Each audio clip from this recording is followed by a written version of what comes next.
right. How are you today? I'm doing all right. How are you? Well, before we get started, as always, I have the consent form. And again, I'm going to give you my pens.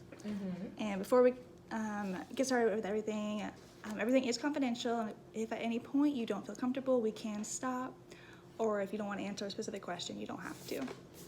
Everything sound okay with that? It does. I almost forgot how to spell my name just then. I put a lot more H's in it than go there. That's fine. That's all right. Awesome. Okie dokie. Thank you. And then the purpose of today's video is going to be 60 minutes long, and we've already identified one of the needs that we're going to go over, and then we're just going to go ahead and get started. So what brings you in here today? Yeah, so I have recently, now that I've started working from home, I've been spending a whole lot of time on social media, and I just really don't like it very much. It's not something that I really want to be doing, but I just can't stop. You know, I go to bed at night, and my routine used to be I would get in bed, I would read for like 5 minutes, fall asleep with the book on my face. It was great. And recently, I downloaded TikTok because I thought it would be fun, and I wanted to know what all the kids and the youths were doing. And so I got on there, and now, like every night, I get in bed and I'm like, I'm just gonna watch like 2 or 3 videos, and then I'm gonna go to sleep. And it's gotten to the point where even if I'm tired when I get in bed, I watch them, and then an hour later I'm not tired at all, and even though I don't want to be looking at them anymore, I can't fall asleep. It's really messed up my schedule when I'm waking up during the day and how motivated I am to do work. And then it's crossed over into other areas too, so I spend time on Facebook, and like with the whole virus and everything, I look at all that stuff, and I have very different opinions on things than other people do that I see stuff on, and then that's upsetting, and I think people are being irresponsible, and then I'm just in a bad mood. Let me interrupt real quick. Yes. So, just to make sure I'm following, you have been using social media more, specifically TikTok, at night, and then you said something about the coronavirus. The coronavirus has affected it or has increased your social media use? So, yes. I've been using TikTok a lot at night, Right. and then it just in general, I've been home more, and I was filling more time. And originally I was like, I'm gonna come up with a bunch of cool crafts and things to do. Like, I have a cross stitch thing that I started on and haven't finished. Started running. I have roller skates now, but I'm very bad, so I'm afraid I'm going to break a bone in my body. But I'm also filling a lot of time on Facebook and Instagram. Facebook is the one that I probably look at the most because it's where I see the most horrifying things, and I'm like, ugh. Whereas Instagram is like, oh look, a craft, yay. So what do you mean by horrifying? Yeah, so today I saw something where people were protesting that salons weren't open yet, where they were, which, okay, people need money, they want to go back to work, that's fine, I can empathize with that. But they had like automatic assault rifles as part of their protest, and were standing in front of it, and people that I know and had like worked a summer job with in the past were playing it up, and we were like, we're descendants from the people that won't be ruled, blah blah blah, and I was, I couldn't. It's just very different from how I think, and I was like, I don't know what's wrong with people. It made me nervous. I was like, are people doing that here too? Because that seems crazy. But then I went down a wormhole, and I ended up on that whole Facebook page where people are putting stuff up like that all the time, and they have like an organization. It was like the Boogaloos or something. I don't know. I'm and not so sure that either, was like a 40-minute detour that I took today, and then I was like, this is not helping me in any way. And there's nothing to, like, what am I gonna do, post some negative comment? No. Right. So I went back, and then I was like, well, you have to catch up on work now, you're behind because you just did that for 40 minutes. So yeah, that's what's been happening there. And then on Instagram I've been looking at dogs and things, and that's cute, and that doesn't really bother me too much. I do think sometimes that on like Instagram and TikTok I start like comparing myself to other people on there a lot as well, and like their lives and where they live and what they do and how they look, and that's not been great either. Right. So going back to Facebook, you said there's a couple things that you look at and it maybe makes you angry, or makes you scared or afraid of what's actually happening. What do you usually do when you see those? Do you reply to any statuses or anyone talking about it, or do you just kind of ignore it? So I have never replied to anyone else. I think that Facebook War is the least effective way to talk to somebody, and it's never going to change anyone's perspective or get anyone heard. So that's not what I do. Although sometimes I am really tempted, especially if I see something that is truly just disrespectful to a whole group of people or something like that. Then I'm like, oh, I just want to say something. I want to say something hurtful. But I don't. I haven't so far. I don't think I will. I generally deal with it by like texting friends or something and be like, can you see this? Look at this. Oh, texting them about it. Yes, saying... just get, I basically get, what is it called? What, when some validation, there it is. Yep. Get validation from someone else that they think it's crazy too. So I can be like, yeah, you're crazy. It's not me. But I've been trying to work on it. Part of it from like my classes and things is talking about, people have different perspectives and you have to try and empathize even if you disagree. I still draw a line when I'm like, oh, you're kind of treading on other people's like safety and personal freedoms, and I don't think that's cool. But I was even reading this book for class called Braving the Wilderness. It's a Brene Brown one. I was reading it partially because I was like, you can't graduate with a social work degree and not have read Brene Brown. They'll like take your degree from you, I'm pretty certain. Everyone just loves her because her background's in social work and she's rich and famous now. So we go, yay, look at her. And the book talks about how society is really divisive. It's become there's either this option or this option. There's not a lot of room in the middle. It alienates a lot of people, pushes us farther apart. And it talks about, like people are hard to hate when you get close. Lean in is like the idea. So it's like they might have an idea that you hate, but like they're a person and they've experienced things. Talk to them about that. Which reading the book, you're like, wow, this is amazing. We're so divided as a society. How could we ever do that? But then I go back to my real life and I'm like, ah! It's much harder. Yeah. I thought it was interesting that you said you look for validation and then you're able to say like, hey, this person, you're crazy. I'm not the one who's crazy. Is this something you've experienced before in your life about maybe someone says your opinions aren't valid? Or is this something that, maybe you just are looking for the validation from your friends? Sure. I hadn't really ever thought about it that way before, but I could see different ways. I don't know if it's the main reason that I do it. I think part of it is human nature to just be like, validate me, tell me that my opinions are right, and that what I'm thinking makes sense. But I am the youngest, and so I had like, my siblings would be like, no, that's stupid, that's dumb. I think that's natural. So that probably helped a little bit. And then I did grow up, just my hometown's thoughts were very different from my own, and even within my family. And I don't think growing up I necessarily realized it. I generally just said, oh, you can see both sides. What I realized later was that I just saw the opposite side from everybody else, but for my own, like, blending in and not causing any trouble, because I was I don't want to stir the pot. I want to keep the peace. I want everyone to feel loved and heard. That's changed a little bit. I think it was sort of I don't feel like starting a fight by saying, no, I blatantly disagree. So I'd be like, well, you can see the other people's side to this thing. And then I think maybe not expressing what my thoughts were and knowing that other people could see value in that could have contributed to that. But now I'm in a university setting where a lot more people think the way I do, and so I think I kind of also end up in my university bubble where I'm like, this is the only right way to think, which is not necessarily true either. Right. There are different backgrounds. People do think differently due to their own experiences. But it is important to acknowledge that everyone does have an opinion and that it is their own right to have one, even if you feel it's not correct. I'm sure they have reasons. And again, I do think it's very neat that you talked about a book explained how, you can talk to them about their reasons, even though it may be something that you very much disagree with.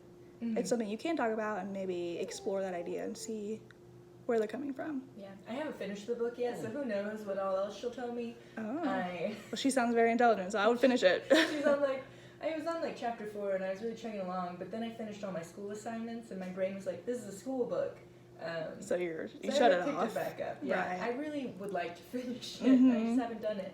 And also, I don't know if the library's open or not. Because it's definitely overdue, but I haven't gotten a message about it being overdue. So I don't know if I need to do something about that. Does the library open on Friday with everything else? Is it closed? I haven't looked it up. Do you know? I have no idea, but we can look into that and we can find that out together. Okay. All right, so going back a few minutes ago, you mentioned something about how social media may have affected, your, whether your body image or whether your self-esteem. Can you elaborate a little more on that?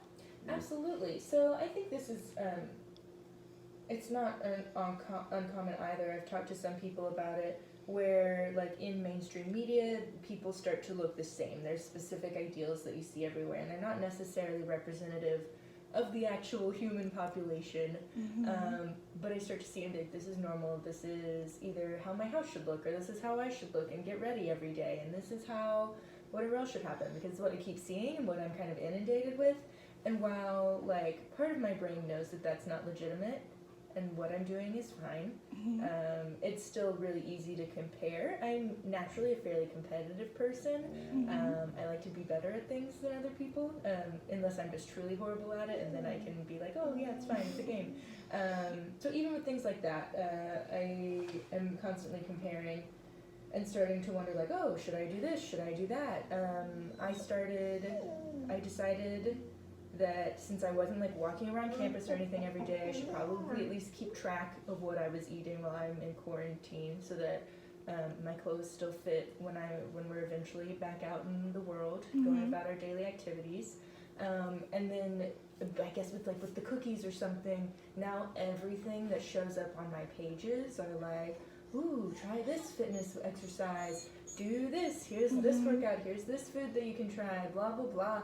And it's exhausting to look at, and I'm like, yeah, I get it. There are things that I can do, and there are things that I should do, and that I probably could be healthier as a person, and I would like to be. But I don't know when it draws that line of being conscious of my body versus being, like, at war with it, or being, like, not on the same team, which is, like, a weird way to describe it, but that's the best way I can think of it. So it is overwhelming when you get all these ads about, because that is how social media works. As soon as you start looking up one little thing, all of a sudden that's what your tired feed is, like, made up of, are these ads for this. So you started tracking your calories, and then you're starting to see more ads. So you mentioned it's exhausting. I'm wondering if it's exhausting, maybe because, are you reaching any fitness goals you had, or did you set any goals? Because what I've experienced is sometimes when you see an abundance of ads, it can be exhausting, maybe if you aren't reaching your goals and it's upsetting, or maybe you set too large of goals, or that you can't reach in time, stuff like that. So I would just encourage you, when you're seeing these ads, just to make sure you know that you're setting goals for yourself and that you're not pushing yourself too hard or any way like that. Yeah, sometimes, like, I think I wrote down, like, an end goal thing for, like, I'll lose this much weight in this much time, and it's going to be a long time. I know that I've been, like, meeting the calorie goals most days and, like, following along with that. There's not drastic results currently, and it's not the first time that I've done something like this, so I'm comfortable with the amount of time those sort of things usually take. But it is still like, I certainly don't look like that, and you're seeing, like, the end product photos where it's like, this person worked for 2 years to get there. Right, that time lapse isn't there, where you don't. And I, a lot of times, like, informally, like, make goals in my head, and I'm like, yes, the goal, we'll do that, starting whenever. But because I didn't say it out loud or write it down or anything like that, there's not really anything tying me to it. It just kind of gets stuck up here, is in my brain constantly, and I'm always thinking about it, but maybe not necessarily doing everything, and then I'm just scrolling it once again on Instagram or TikTok or whatever else.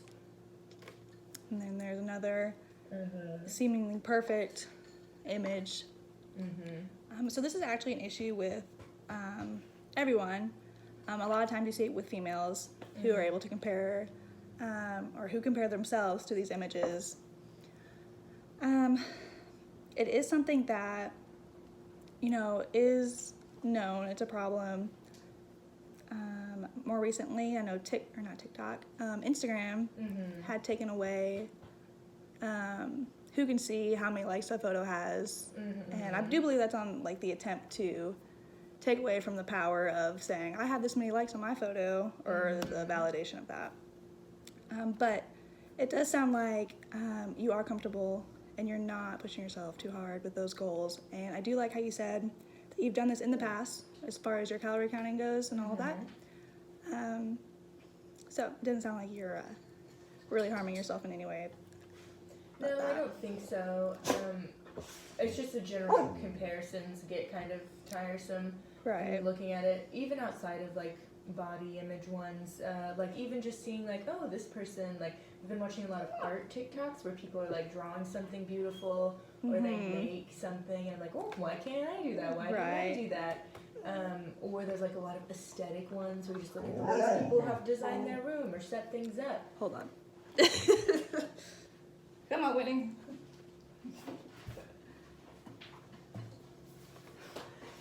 Okay. And it's not necessarily, like, I am not an aesthetic person naturally. I don't really, my brain is not like, yes, I can envision this. It's going to look great. It's going to look awesome. So then I get frustrated about that, and I spend time looking at things that I'm not ever going to make or do. And I'd be like, why can't I? Why doesn't it look like that? Our therapy dogs are I know. Okay. We're gonna pause this and we're gonna come back. Okay. Sorry, there's distractions of life right now. Okay, so we were just talking about social media and how you compare yourself on there. So I'd like to explore kind of why you're making these comparisons. I know you did say that you're not necessarily as artistic as you like to be, or are some other, maybe what are some other goals that you have right now that you would like to be? Sure. So I think that I find generally what I end up comparing myself to are like typically like what society would consider like positive feminine attributes. Okay. And there's a lot of them where I'm like, I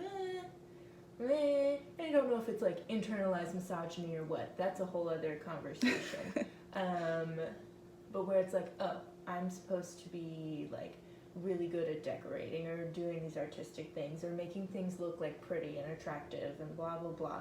And I think it's exhausting.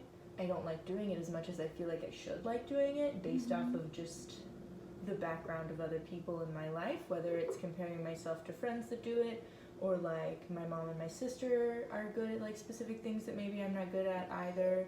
And so just sometimes feel like I'm supposed to be based off of all these things. I should be able to do this. So I think that's part of where it starts maybe.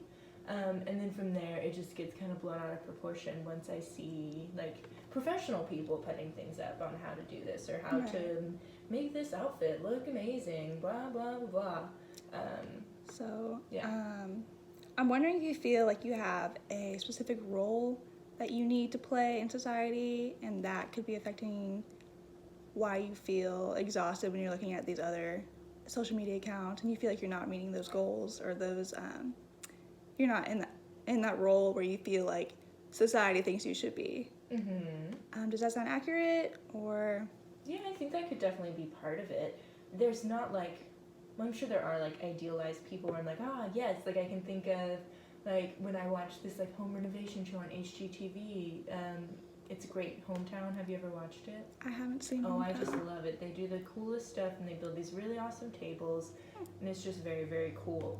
And the lady is like a painter and she does the design, and she always has cute outfits and blah blah blah blah blah. And I'm like, that would be nice to be like. I think that would be amazing. So maybe that's like an ideal that I have in my mind. Okay. I also know it doesn't match my personality traits or my interests that much, so there's kind of a disconnect there where I'm like, sometimes like, wouldn't that be amazing if I could do that? And that was what I was like, and blah blah blah. And it's not in almost any way. Right. She's a lot friendlier than I am. And then has like those aesthetic and those creative attributes where mine are other places, hopefully. When you say, sorry to interrupt, so when you say hopefully, why don't we try to figure out what those are? What do you think you excel at? Or where do you think what would describe you? Sure. You probably hit the nail on the head about what part of the problem is a part of it might just be, I'm in like a phase where I feel very mediocre in all things that I do. I'm like, well, that was fine. I was not great at this. I wish I was better. I don't really have the energy to put in more effort to be better at it.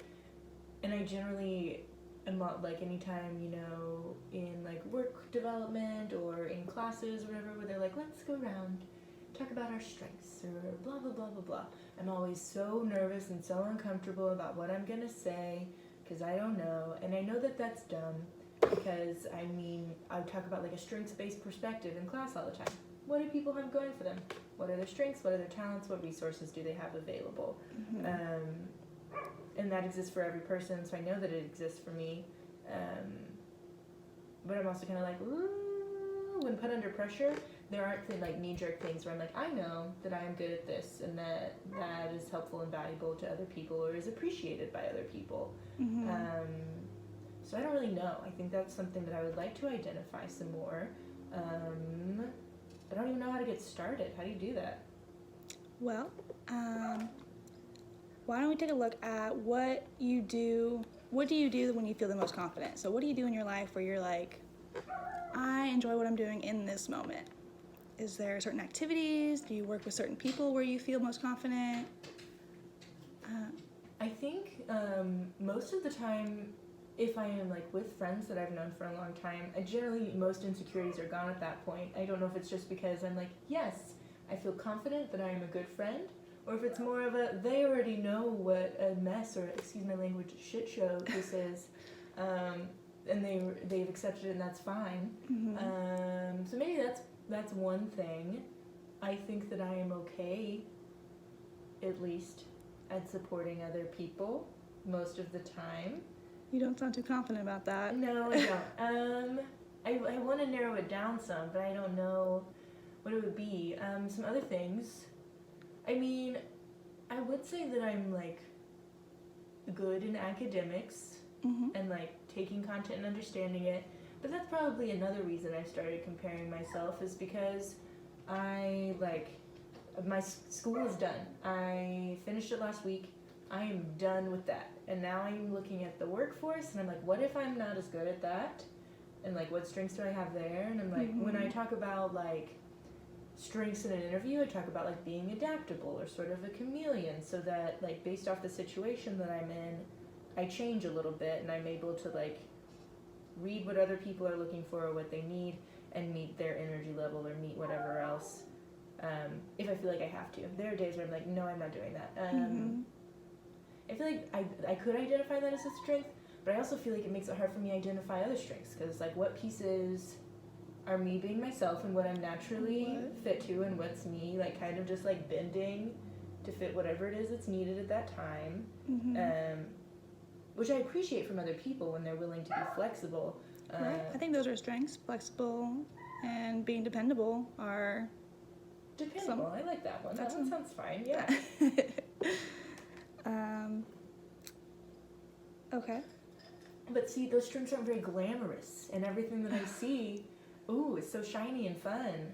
What would you identify as a glamorous strength? I don't. It's like the ones where it's like, look at this beautiful art that I can make, or I'm like a singer, or I do something else. And there's not anything that I have that's specifically like that. I used to dance, and I do like the TikTok dances now, and that's fun. But I mean, it's not like they look fun. It's just fun to learn.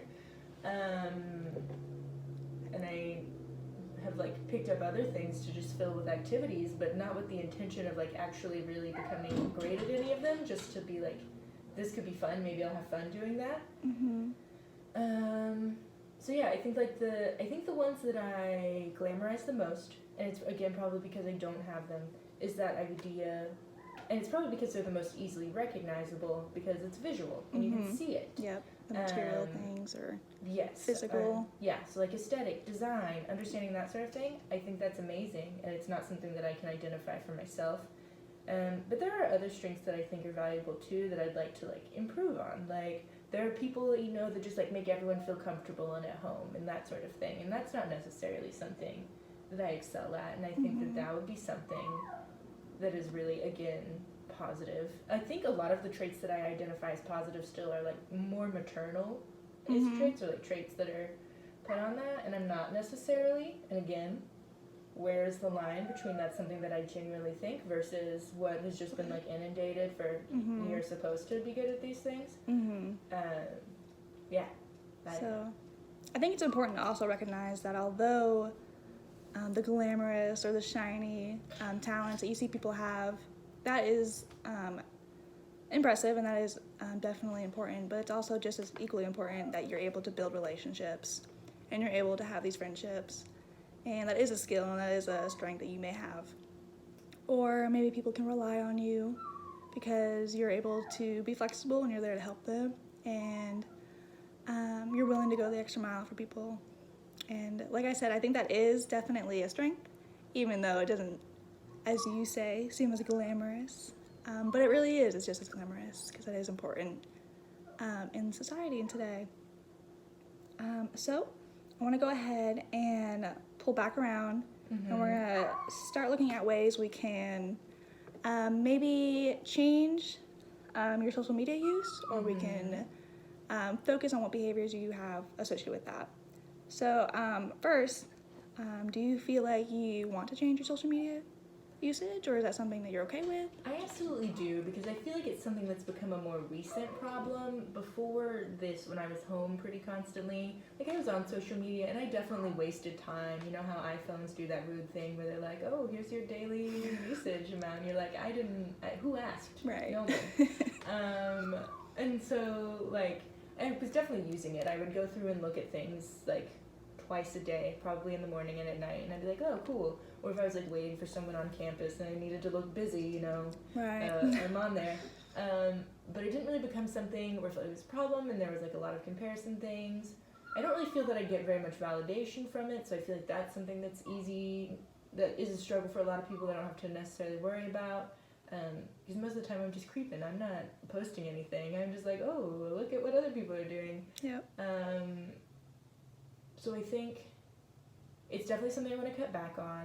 I want to limit the amount of time, and I want to get back on a schedule where I feel like I am productive and I feel like I'm not wasting time, and that I don't feel like I'm like being unethical and not spending time doing work because I'm on Facebook, and then I'm like, well, now it's 5 and I'm technically done for the day, but I need to stay on a little bit longer and do these other things because I lost so much time doing other stuff, that sort of thing. It's just really time consuming. I don't feel any better after it. Like maybe I see a meme that's funny or a video that's funny, and that's really great, but that could happen in like shortened amount of times, instead of where I go on Facebook and I feel really divisive against other people, or am on the other ones and I'm just feeling really like comparing, that sort of thing. So yeah, it's definitely something that I want to adjust.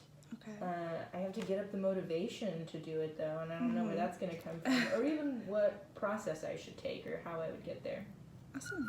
So we are able to identify that you do want to change it. I am interested in knowing what's kept you so far from changing this. So I think, I don't know, maybe just like general lack of self-control. I don't know. It's one of those things where like you get in bed and you say, I'm not gonna look, and then you're like, I'm going to. Or even like I said, with when I'm looking at it before I go to bed at night, it's literally that I've now trained my body that you do that when you get in bed. So that's one thing. But then when it's like in the middle of the day, part of it is that I'm bored and I'm at home and I don't like working from home. I don't want to do it. I'm like, I don't want my home space to be where I'm working. Not really anything to do about that right now, though. Right. Although I guess there are ways that I could kind of like create barriers and draw a line. But I think the biggest thing there is probably like lack of motivation, and that even though I know that it's a problem, that it is something I want to do about it, it's also not very difficult for me to be like, oh, it's not that big of a deal. To kind of like brush it under the rug when I'm thinking about it, because I'm like, no, I want to. And then like later be like, that's a problem. So yeah. We can probably let her in.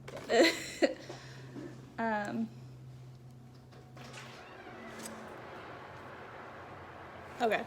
So how do you think this has affected your life? I know you said sometimes you're laying in bed and it could be, you know, you're just going to be on there for an hour or so, and then it's all of a sudden 4 hours later, I don't know how long.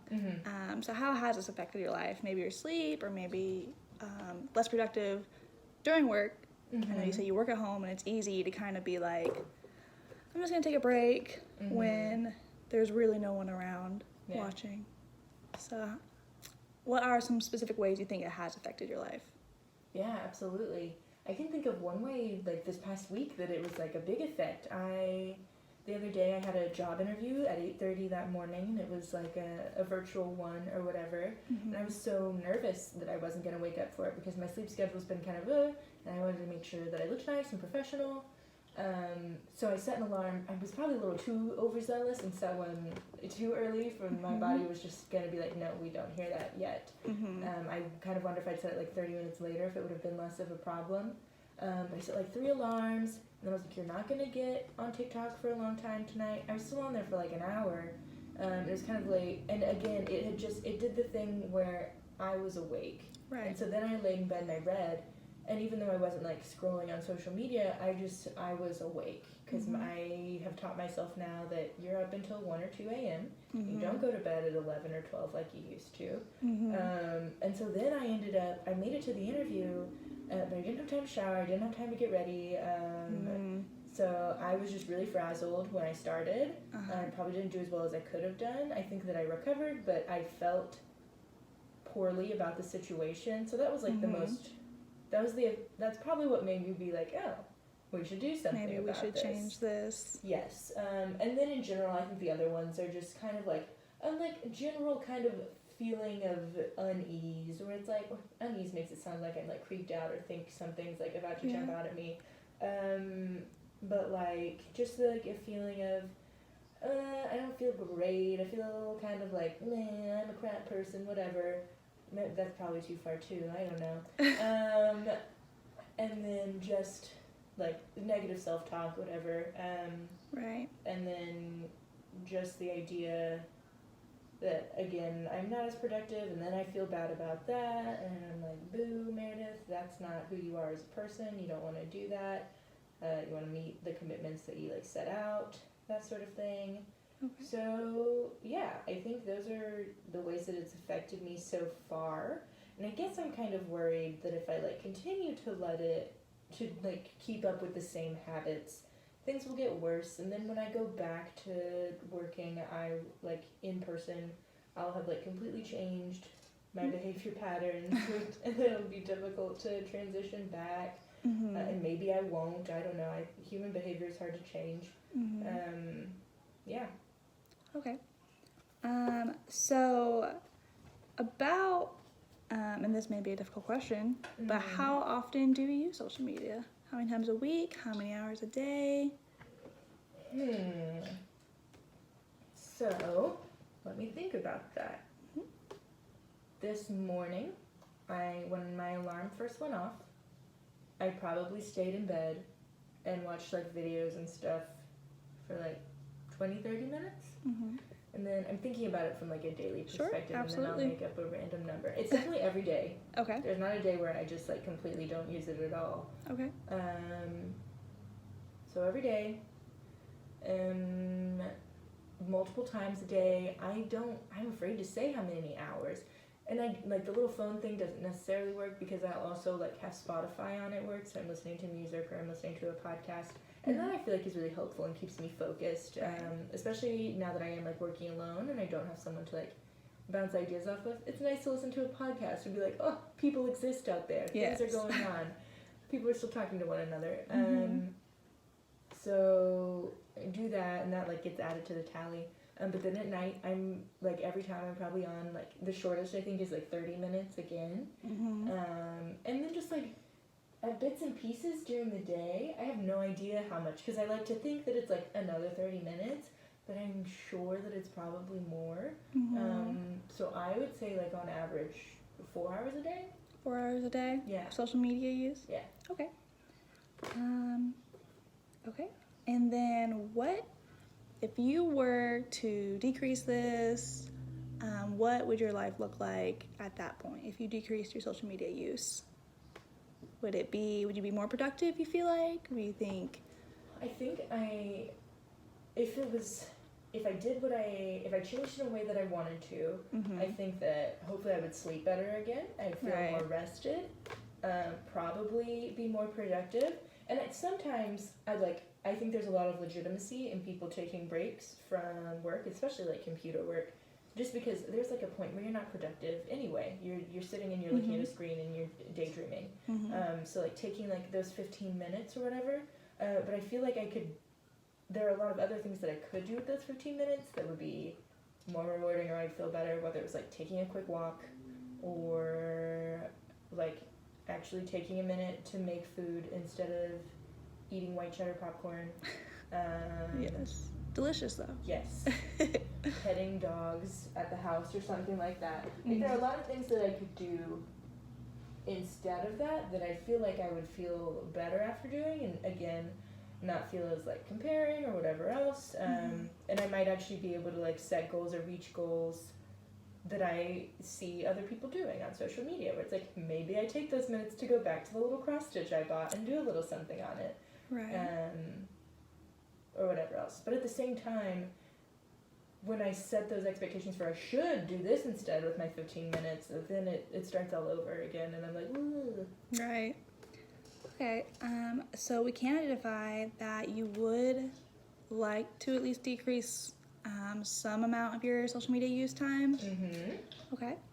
And then have you tried to decrease any social media use before? Or has anything worked that you know of? Or we just go ahead and start fresh and new and come up with some new goals? So I don't think I've ever noticed it necessarily being like a big problem before. I think each time I get a little, like every time I add on a new social media piece, like the problem increases a little bit more, because once one gets boring, you can go to the next one. So like I didn't have any social media at all until, I guess it's been 4 years now. I was late to the game. Started with like an Instagram. Really wasn't a big deal because it was the only thing I had. Then we added the Facebook, then we added Snapchat, then we added TikTok, and now it's like, well, there's just so many things. So I've never like had like a campaign against it, or like where people do I'm gonna be gone for a while off social media. Right. Which sometimes I shouldn't, this is me being negative about other people, but I'm like, no one noticed. It's okay. You didn't have to announce it. That's fine. Have a good time. So I've never done like a social media cleanse formally. There are times where it's like, I'm working on a large project. I'm gonna reduce the amount I'm doing on my phone for like a few days, or I'm gonna leave it in another room while I do this so that it's not distracting me. So I've been successful in that way before, but I've never felt like it was something that I really needed to address until the past couple of weeks or a month or so. So I haven't tried anything more formal. Okay, perfect. So then why don't we go ahead and come up with some ideas that we could possibly use as goals in order to decrease. So do you have any in mind? I do like how you said maybe put your phone in another room when you're doing something else. Or can you think of any other ones that you may, or any other actions you may want to take in order to decrease that use? Yeah, so I think that like the time that I want to tackle the most is getting back on my sleep schedule, and so like cutting it down there. I don't necessarily know what to do in that situation, because I don't sleep in another room from my phone because it's also my alarm, and I charge it at night. I could definitely flip over to the other side of my bed, I guess, so that I can't reach it. Who knows? And like trying like maybe like putting in a specific like going to sleep routine so I can get used to it again. Whether it's like you put on your face moisturizer, whatever it is people do, and then you like stretch or something, or you read a chapter, or just like setting a specific expectation for this is my nightly routine. Because currently TikTok is my nightly routine. So maybe something like that.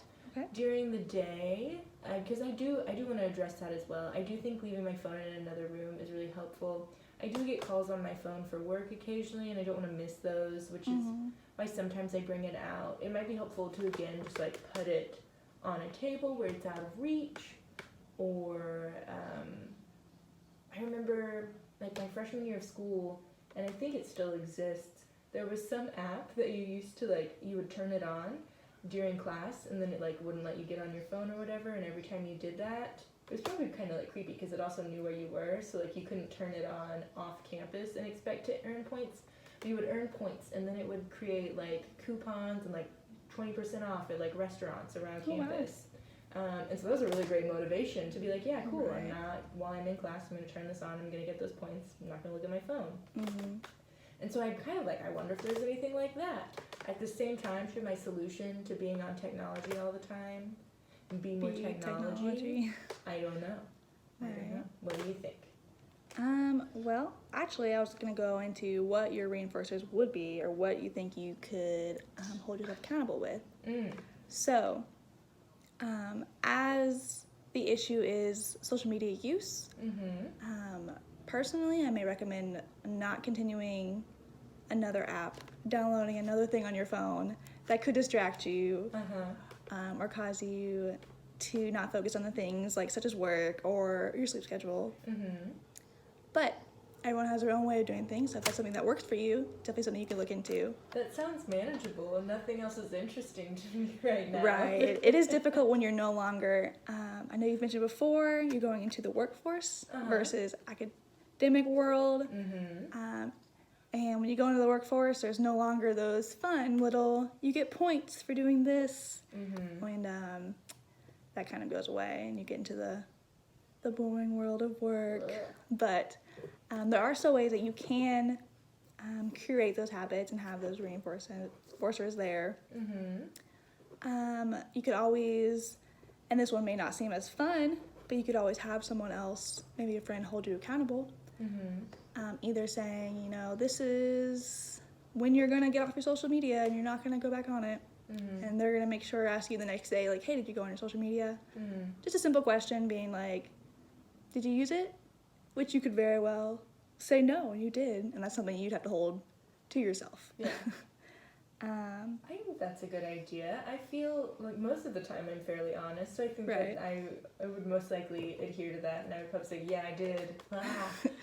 It could be a personal goal at that point to be like, yeah, I did it, because you didn't think I would, or whatever. No, I think that's a good one. What else were you going to say? I keep interrupting, I'm sorry. Oh, no, you're fine. You could also, I know you said your main focus right now is your sleep schedule and getting back into it as the world, you know, is opening up, and we're hopefully, you know, eventually and slowly, but hopefully at some point getting back to a normal kind of work schedule in life. And I think you will see even more effects of not having a great sleep schedule once that happens. So focusing on that, I know you said you could roll to one side of the bed and have your phone over here. I even know some people who like to plug it in and charge it across from the room, where you still can't reach it even when you're in bed. Because just rolling over, sometimes it's easy just to be like, roll back. I'm just going to reach over here and go grab it. And as long as the alarm is loud enough that you'll still hear it if it's not right there. And that also is a good motivator to actually get up in the mornings. Because I know personally, I have my phone right next to my bed, and it goes off, and I look at it, and I just turn it off. And I just lay there. Where when you physically have to get up to go turn your alarm off, you're more likely to get up and get going. So that could be one way that you could stop from using social media by plugging in across from your room. Mm-hmm. And you also mentioned that you do love to read. You do, yeah. You could also set goals as far as you're going to read from 8 to 8:30 or 9 to 9:30, whenever it is, that you're going to go to bed and lay down, and you can focus on doing that and set alternative goals rather than social media use, and focus on those, as well as all the other crafts that you have said you've started and maybe you haven't finished. I like the idea of setting an alternative goal instead of just doing like, you're going to take this away. I like replacing Right. it. It feels like it would be easier for success. I kind of want to, when you ask me about like how long do I spend, I kind of want to know, so that I can like set a goal for myself of like, okay, let's reduce it to this week, and let's reduce it to that the next week. So I think maybe I'll try and track it in the next day or two. Right, so today is Thursday, so I would go ahead and give you, I would recommend maybe taking just the rest of this week. Friday, Saturday, Sunday, I'm not sure if the weekend may I'm sure it'll go affect. up. So, but it would also be good to know how much you use it on the weekend as well. So maybe tomorrow and then the weekend, track how much you actually use it, and then start fresh next week. Make some goals that we're gonna go through, and then we're gonna apply them and see where we go from there. Perfect. So we like the idea of replacing social media use. Do you have anything specifically in mind you'd like to do? Yeah, so I think at night especially is like, instead of doing like a both and like I've been doing right now, where I was my solution was I'm still on TikTok and then I'll finish with a book. I need to get some more from the library. The one I have I'm about done with. I guess I could finish that Braving the Wilderness book. That might be good. That would be a good one. But I like the idea of like replacing it with reading. I don't know if I can do that during the workday because, much like social media, once I start a book, I'm very into the habit of being like, the next chapter. Oh, just one more chapter. Yeah. It's less of a problem when I'm going to bed because I just get tired and fall asleep. Whereas with during the day, I would probably need to replace it with something else. I think like taking my breaks and like going on a walk would be good. It would be very short, probably literally just around the neighborhood. If I tried to go on our greenway, those are like 40 minutes for me to feel like it was worth going down there. So maybe just like walking through the neighborhood or spending some time out on the porch, just being outside, because that always makes me feel better. I like it a lot, and I don't do it as much as I'd like to. So that, I think maybe replacing some time like playing with the dogs. You've heard them a few times in the video. Very friendly. They love to play or to be pet. And I do that during the day. During breaks that I do in addition to my phone breaks, so I could probably consolidate. Yeah, I think those are good places to start. What do you think? So I like the idea of definitely going for walks and getting outside, but I think it's also important to remember that we're not trying to completely cut out social media. So by completely taking it out, you may feel more likely to just fall right back into using it as much as you did, if not more, if you tell yourself you can't use it. Yeah. So it's definitely important to remember that. Maybe every other break you'll go for a walk instead of go on your phone.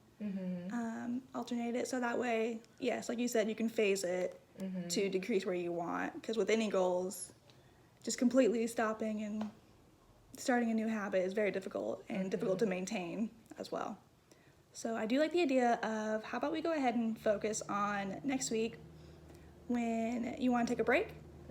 We'll try the alternating of either going outside and sitting on the patio or going for a quick walk.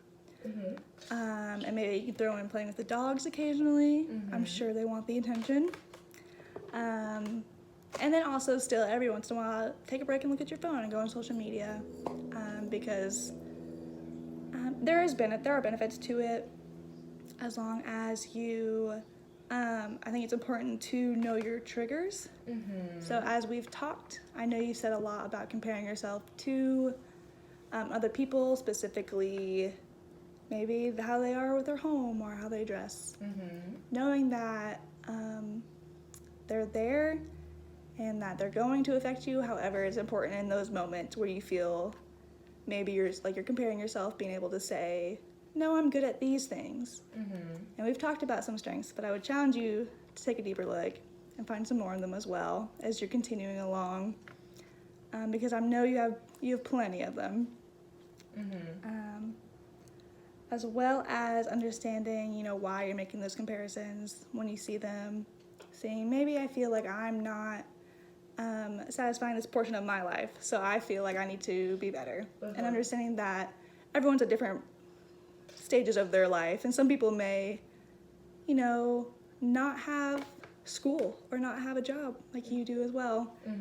And maybe their pantry is organized with all the labels that you think would be amazing, but you don't have time for that, and you have to be realistic.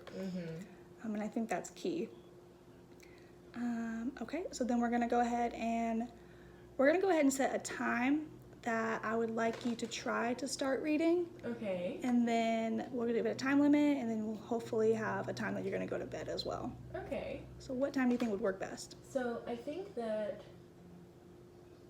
I would like to be asleep by 11:30 most nights. I think that's the goal there. Okay. So maybe reading, because now that I don't have to commute, I don't have to get up super early. So I go to work at 8:30. I get up at 8:15. Right. But I think maybe with reading, starting at 10 or 10:30. Sometimes I go to my room before that and lay there though, so that probably won't always work. So maybe 9:30 to 10 is a more realistic expectation to start that. Okay. And then hope that I go to bed then. If not, keep reading, I guess. Keep reading. Okay, so we'll go ahead and set it from around 9:30 to 10. You're gonna go and start reading. I would also challenge you to make your bed an area not for social media. Yeah. Because as you're laying there and you may say, it's only 9, I get to go on social media, which is true, you could. But I would challenge you not to do it in your bed, because you'll develop that habit. Yep. Or you'll keep the habit of, well, this is where I go on social media and look at things. Yes. Where instead you could build the habit of, this is where I sleep. This is where I go to bed. And this is where you read, and those things. So we'll look at 9:30 to 10, start reading, hopefully in bed or sleep by 11:30. Yeah, that's a lot. I have a long time to fall asleep. But yeah. So, and then taking breaks throughout the day, incorporating social media use, but also incorporating other activities as well.